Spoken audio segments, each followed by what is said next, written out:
Buenos días. En el journal de hoy vamos a hablar sobre la reconstrucción perineal y pélvica a propósito del artículo recogido en el PRS de este mes.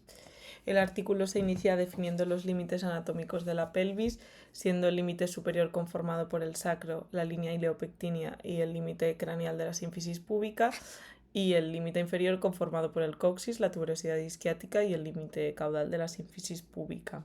En la pelvis se contienen varios órganos que, como ya sabemos, pues son diferentes entre varón y mujer, y cabe destacar el papel del diafragma pélvico, siendo este una lámina conformada por fascia y músculo, en concreto el músculo elevador del ano y el músculo coxígeno, que separan la pelvis del perine. Este diafragma pélvico tiene que ser atravesado por tres esfínteres, la uretra, el recto y, en el caso de las mujeres, pues también la vagina. El artículo se divide en dos grandes bloques. Habla primero sobre los defectos posteriores a resección ósea y cómo plantea reconstrucción a través de ellos, y en segunda instancia habla sobre los defectos de partes blandas y la reconstrucción del perine. En cuanto a la reconstrucción de defectos óseos, habla de la reconstrucción posterior a hemipelvectomía externa, interna y a la cirugía de sacrectomía. Empezando por la hemipelvectomía externa, es esa cirugía en que se realiza una resección pélvica junto con la extremidad afecta, porque se considera que la funcionalidad posterior a la resección no sería correcta. Entonces, para tomar esta decisión de si preservar o resecar la extremidad, se suele tener en cuenta pues, los tres pilares más fundamentales de la extremidad, que son el paquete vasculonervioso femoral, el nervio ciático y la articulación coxofemoral. Si se encuentran afectadas dos o más de estas estructuras, pues se llega a la conclusión de que la extremidad residual no sería funcional y se decide más por una hemipelvectomía externa. Aún así, siempre hay que tener en cuenta pues, las características de cada paciente e individualizar cada caso. Entonces, cuando hacemos una resección de la extremidad, pues las incidencias de síndrome del miembro fantasma y de dolor crónico no son menospreciables, pero es por eso que cada vez más están desenvolupando técnicas como el Targeted Muscle Regeneration o el Regenerative Peripheral Nerve Interface para evitar estas incidencias. Entonces, en cuanto a la conformación del muñón, clásicamente pues, puede ser basado en un flap anterior de piel que se basa en los vasos femorales, o en un flap posterior cutáneo o miocutáneo basado en los vasos glúteos. En casos en que el muñón es muy corto o que tenemos grandes defectos que no se pueden llegar a cubrir con los flaps que acabo de comentar, pues podemos recurrir a los fillets flaps o los colgajos libres. En cuanto a grandes resecciones óseas, pues en el artículo también se comenta brevemente la posibilidad de flaps pediculados de la extremidad para mantener pues, una correcta estabilidad de la pelvis y una mejor prostetización posterior. Pasando posteriormente a la situación de hemipelvectomía interna, esta cirugía es esa en la que se realiza una resección pélvica con preservación de la extremidad. Se suele dividir según la clasificación de Enneking, siendo la tipo 1 aquellas resecciones de ala ilíaca proximales al acetábulo, las de tipo 2 aquellas resecciones que afectan al acetábulo, las de tipo 3 aquellas que incluyen la sínfisis púbica y o la tuberosidad isquiática, y las tipo 4 que serían como bien parecidas a un tipo 1 extendido, aquellas que se van más allá de la articulación sacroilíaca con resección del sacro. Tener en cuenta pues, que en un paciente podemos encontrar más de un tipo de resección. Podemos encontrarnos pues, una hemipelvectomía tipo 1 y tipo 2 en el mismo paciente. Entonces, en cuanto a la reconstrucción posterior, pues hay que tener en cuenta una cosa muy importante, si es que hay afectación o no hay afectación de la articulación sacroilíaca. Por ejemplo, en las resecciones tipo 1 y tipo 4, pues sí que hay una afectación de esta articulación, cosa que provoca una discontinuidad espinopélvica, provocando una rotación de la hemipelvis, un acortamiento de la extremidad y una escoliosis residual. Entonces, cuando realizamos este tipo de resecciones hay que tener en cuenta el gap que dejamos atrás, ¿no? Si nos encontramos ante un gap entre el sacro y la ilíaca pequeño, pues podemos plantearnos una artrodesis sacroilíaca que, si bien deja una simetría de la extremidad, pues suele ser bastante aceptable para una correcta funcionalidad de la misma. En casos de grandes resecciones en los que dejamos atrás un defecto muy grande, pues habrá que plantear una reconstrucción. Cabe tener en cuenta pues que la reconstrucción en el postoperatorio, en el momento inmediato, pues tiene más riesgo de infección, de sangrado, es una cirugía compleja y que suele retardar el inicio de la terapia adyuvante, por lo que lo solemos plantear en pacientes con buen pronóstico. Antiguamente se abogaba por la reconstrucción con aleoinjertos, pero se ha ido demostrando mayores tasas de infecciones, por lo que hoy en día pues cada vez más se opta por los colgajos óseos libres vascularizados. Se suele usar bastante el colgajo libre de peroné, anastomosado pues, a vasos lumbares, glúteos superiores, epigástricos inferiores o a ramas de la arteria ilíaca externa. Y pues aquí tenéis un ejemplo en la figura número 4 de un colgajo de peroné libre en doble barra conformado para una reconstrucción de una hemipelvectomía tipo 1. Pasando al resto de tipos de resecciones, en la tipo 2 pues obviamente hay una afectación y una pérdida de la articulación coxofemoral, por lo que pues necesitamos la reconstrucción de la misma y solemos usar pues endoprótesis o prótesis compuestas. Y por último de las hemipelvectomías, pues la tipo 3 no presenta ninguna disrupción espinopélvica importante, por lo que la resección ósea no es, la reconstrucción ósea no es imperativa, y lo que sí que solemos hacer es una cobertura de partes blandas en caso de amplias resecciones. Por último, en cuanto a defectos óseos, la sacrectomía se suele clasificar en sacrectomías parciales u bien totales. Los totales tienen que incluir la ligadura del saco tecal y unas osteotomías bilaterales por encima de S1. En cuanto a las parciales, pues las clasificamos según su altura en alta, media o bajas, y cabe tener en cuenta pues, que son grandes cirugías con una pérdida de sangre no menospreciable, estamos en íntimo contacto con las raíces nerviosas y que existe una dificultad técnica. De cara a la reconstrucción, pues cabe tener en cuenta que muchas veces suelen ser cirugías en dos tiempos. Primero el paciente en supino y luego un segundo tiempo del paciente en prono. Pero hay veces que solo usamos una sola colocación del paciente. Entonces, en cuanto a reconstrucción ósea, pues obviamente si hacemos una sacrectomía total existirá una discontinuidad espinopélvica y muchas veces pues optaremos por la reconstrucción con estos colgajos óseos libres que veníamos hablando, en conformación de triangulación del mismo y una fijación con material de osteosíntesis. Y para la reconstrucción de partes blandas, pues por ejemplo, si la cirugía es una sacrectomía parcial alta o total, que sí que se suelen usar estos dos tiempos que acabamos de hablar, pues optaríamos por un colgajo Bram, o por ejemplo en una situación oncológica que nos encontramos un tumor muy posterior con indicación de una sacrectomía baja, pues quizás solo exista la necesidad de un solo tiempo del paciente en prone, entonces plantearíamos coberturas con colgajos glúteos. En caso de que estos colgajos no estuvieran disponibles o necesitáramos una gran cantidad de tejido para cubrir el espacio, pues recurriríamos entonces a los colgajos libres, siendo bastante usado el colgajo dorsal ancho. No son los colgajos de primera elección en estas situaciones, básicamente porque la región lumbosacra tiene una alta incidencia de complicaciones, una de las más altas del cuerpo. Entonces, pasando a la segunda parte del artículo, que vendría a hablar de la reconstrucción de partes blandas, hace especial hincapié a las peculiaridades que presenta el periné de cara a retos reconstructivos. El periné es una estructura que tiene la necesidad de tener esfínteres intactos que pues, soporten cambios de presión, de movilidad, valsalvas, etc. Muchas veces nos encontramos ante grandes resecciones oncológicas con necesidad de coberturas muy amplias que nos obliteren el gran espacio muerto dejado atrás, y en cuanto a la cicatrización pues nos encontramos en un ambiente desfavorable con colonización del tracto anogenital que se encuentra pues, bastante contiguo a la reconstrucción, y muchas veces además en cuanto a situaciones oncológicas pues habrá una adyuvancia posterior con radioterapia, que todo esto pues, no favorecerá la cicatrización de la manera más óptima. Entonces, así como EINA, como herramienta reconstructiva de primera opción, serían los flaps locorregionales de zona delante bien el abdomen, muslo o periné. Entonces, en el artículo se divide según 5 situaciones anatómicas o situaciones en las que nos podemos encontrar defectos de partes blandas tras la resección, empezando por el primero, por la exanteración pélvica y la resección abdominoperineal. Como pueden ver aquí, la tasa de complicaciones postoperatorias no es menospreciable. Sí que muchas veces pues, la gran necesidad de cobertura vendrá para obliterar el gran espacio muerto dejado atrás. Todo esto sería para evitar el síndrome de la pelvis vacía, que es una clínica de colecciones recurrentes, infecciones, dehiscencias de la herida quirúrgica, incluso adherencias viscerales que posteriormente nos provocarán fístulas y obstrucciones intestinales.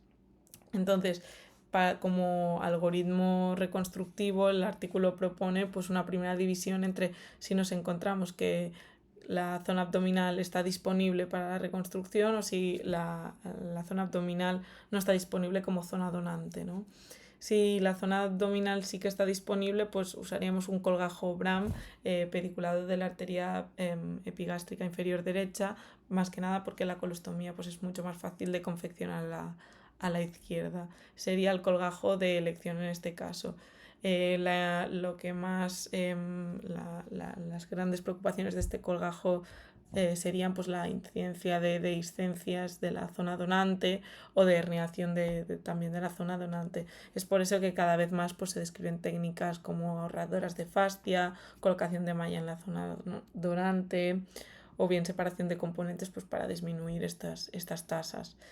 También pues, existen sus variantes como opciones reconstructivas, como sería el oblique rectus abdominis muscle, que al tener la necesidad de reclutar menos músculo y menos fascia, pues también disminuye esta incidencia de herniación, y en casos de grandes defectos con necesidad de reclutar grande tejido se puede extender el colgajo hacia superolateral y realizar un Bram extended. En casos en que no tengamos la zona abdominal como zona disponible, bien sea por cirugías previas o por, pues, por ejemplo, confección de colostomías previas, pasaríamos a valorar colgajos del muslo. El colgajo gracilis es un colgajo que se podría usar también para la reconstrucción de este tipo de resecciones. Es un colgajo con una gran robustez, consistencia anatómica y un pedículo largo que bueno, se puede disecar para que nos dé un buen arco de rotación para obturar el espacio. Aún así, pues el colgajo gracilis como tal tiene mayor tasa de complicación comparado con el colgajo Bram. Si no, pues otras opciones reconstructivas son el colgajo de perforantes de la arteria profunda, que nos permite reclutar una gran cantidad de tejido subcutáneo dependiente de una sola perforante, o bien el colgajo ALT junto con un parche muscular de vasto lateral. También el artículo menciona brevemente la reconstrucción con colgajos glúteos, que bien pueden ser pues, levantados en forma de colgajos rotacionales, VI avance o en colgajo de perforantes, que menciona el colgajo IGAP.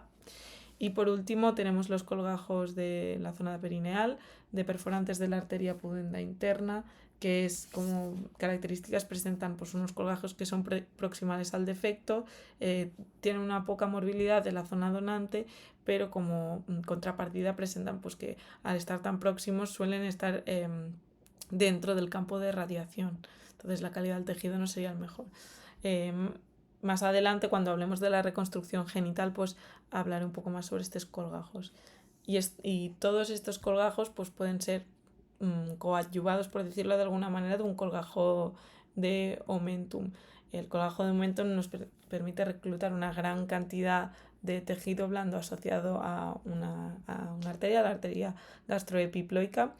Y si bien es que tiene una altísima tasa de complicaciones usado de manera solitaria, cuando este se junta con un colgajo muscular tipo Bram, la tasa de incidencia de complicaciones se disminuye hasta 1/3 en comparación al uso de un colgajo muscular solo. También menciona brevemente, pues si nos encontramos ante un caso de cirugía mínimamente invasiva, pues podemos levantar un Bram de manera robótica, y en caso que todo esto pues no pudiese ser llevado a cabo, pues entonces recurriríamos a los colgajos libres. En cuanto a la segunda situación, pasando a la reconstrucción genital, empezaríamos por la reconstrucción vaginal. La vagina es un canal de dimensiones variables según la edad, la altura y la paridad del paciente. La función principal de la reconstrucción vaginal es restaurar la imagen corporal y la función sexual. y se dividen los defectos según la clasificación de Cordeiro. La clasificación de Cordeiro pues divide entre defectos parciales de la pared o defectos circunferenciales. Los defectos parciales son aquellos que incluyen defectos de la pared anterior y pared lateral de la vagina, y los 1b los que incluyen la pared posterior. Y en cuanto a defectos circunferenciales, pues los defectos 2a son aquellos que incluyen los 2/3 superiores de la vagina de manera circunferencial, y los b pues es una necesidad total de reconstrucción total de la vagina.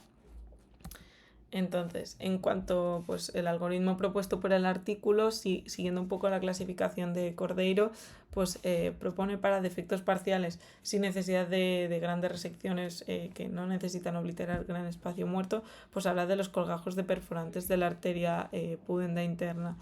La arteria pudenda interna es una rama de la arteria ilíaca interna que da un hotspot de perforantes cutáneas en el triángulo compuesto entre la apertura del canal vaginal, el coxis y la tuberosidad isquiática, y según la conformación de la paleta cutánea pues hablaríamos del colgajo de Singapur, del colgajo de pétalo de loto o del colgajo del pliegue glúteo. En otros casos en que tenemos defectos parciales de la pared pero necesitamos una gran cantidad de tejido para obliterar espacio muerto, pues recurriríamos otra vez pues a los colgajos tipo Bram, Gracilis o PAP que ya hemos mencionado. Y en cuanto a defectos circunferenciales, en el artículo se proponen 3 colgajos, siendo el primero el Bram tubulado, que si bien es un colgajo bastante bulky para la reconstrucción de defectos circunferenciales de vagina, se pueden levantar en sus variantes miofascial, que es reclutando la vaina anterior del recto y el parche muscular, o bien en su forma mioperitoneal, que es reclutando el parche muscular, vaina posterior del recto y peritoneo. Cabe tener en cuenta pues, que se ha descrito que el Bram tubulado en su forma mioperitoneal tiene mayor incidencia de estenosis del canal. También habla del Gracilis de manera bilateral para la reconstrucción de estos defectos circunferenciales, e incluso pues, nos muestra un vídeo en el artículo. Y por último habla de los colgajos viscerales, que bien pueden ser en su forma pediculada pues, de colon sigmoide, de ilion o de yeyuno, que todos estos pues, tendrían la peculiaridad de abundantes secreciones mucosas o líquidas respectivamente, o bien también podemos recurrir a los colgajos viscerales libres, como sería un yeyuno libre anastomosado a los vasos epigástricos inferiores, por ejemplo. Posteriormente habla sobre la reconstrucción vulvar. En la reconstrucción vulvar pues los objetivos serían la constitución del introito, la separación anovaginal y la restauración del meato uretral. La reconstrucción vulvar, pues si nos encontramos defectos superficiales podemos recurrir a los injertos, pero si nos encontramos defectos de espesores totales, pues habrá que recurrir a otras técnicas. Si estos son pequeños, como la zona vulvar tiene como característica la gran laxitud del tejido, podemos optar por un cierre directo. Para defectos medianos, pues movilizaríamos colgajos del periné, como estos de perforantes de la arteria pudenda interna, o bien podríamos movilizar un colgajo Keystone de multiperforantes de la arteria pudenda interna, externa, o incluso para defectos vulvares bastante anteriores de multiperforantes de la arteria obturatriz. Y para grandes defectos, pues otra vez de zona donante abdominal, si esta se encuentra disponible, tendríamos el Bram, el DIEP o el STIP. Y para colgajos en los que la zona de defectos grandes, en los que la zona abdominal no se encuentra disponible, pues pasaríamos a valorar la zona del muslo y pues, por ejemplo tendríamos el colgajo Gracilis, Aleteo o PAP. Ya por ir acabando, pues habla sobre la reconstrucción escrotal, que pues nos encontraremos defectos escrotales posteriores a resecciones oncológicas o a gangrena de Fournier. El objetivo principal de estos es mantener el teste dentro de una bolsa fija y con una correcta temperatura del ambiente para mantener una correcta espermatogénesis. En defectos pequeños, digamos, menos del 50% de la piel escrotal total, pues se puede mover colgajos de la piel escrotal residual para cubrir el defecto, pero en defectos de mayor tamaño, de más del 50%, hay que valorar si tenemos una afectación de la túnica vaginal o no. En caso de que tengamos un lecho sano, véase que la túnica vaginal está intacta, pues podríamos realizar injertos.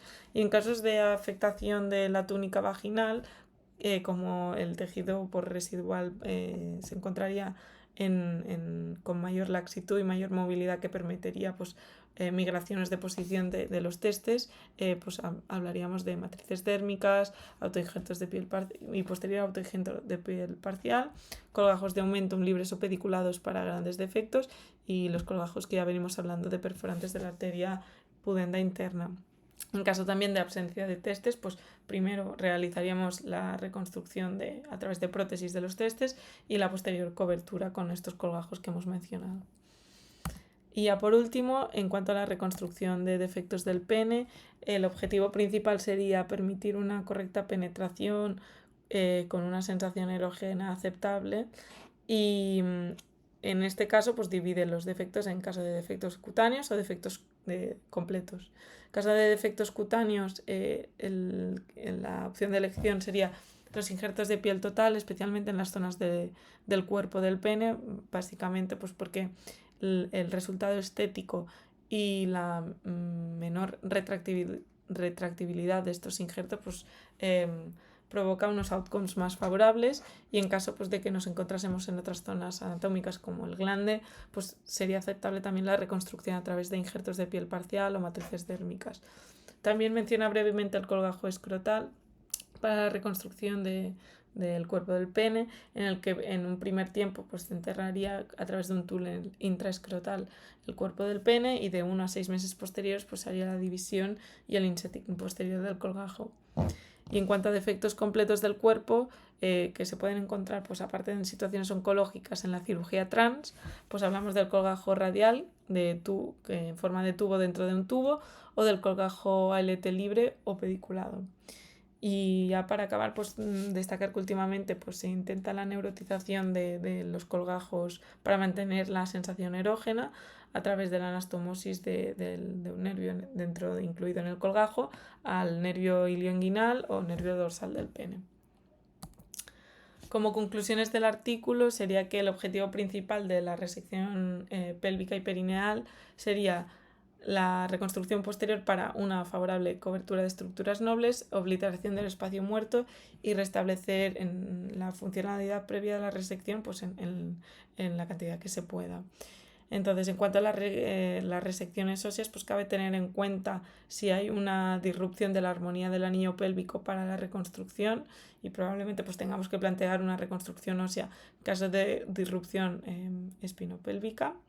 Y para la reconstrucción de partes blandas, pues tener en cuenta que los colgajos locorregionales son la opción príncipe, siendo de zona donante abdominal en caso de que dispongamos de ella el BRAM, o si no, pues pasaríamos a valorar otras zonas donantes como el muslo o la zona perineal, y siendo pues del muslo hemos mencionado pues el colgajo ALT o el colgajo gracilis.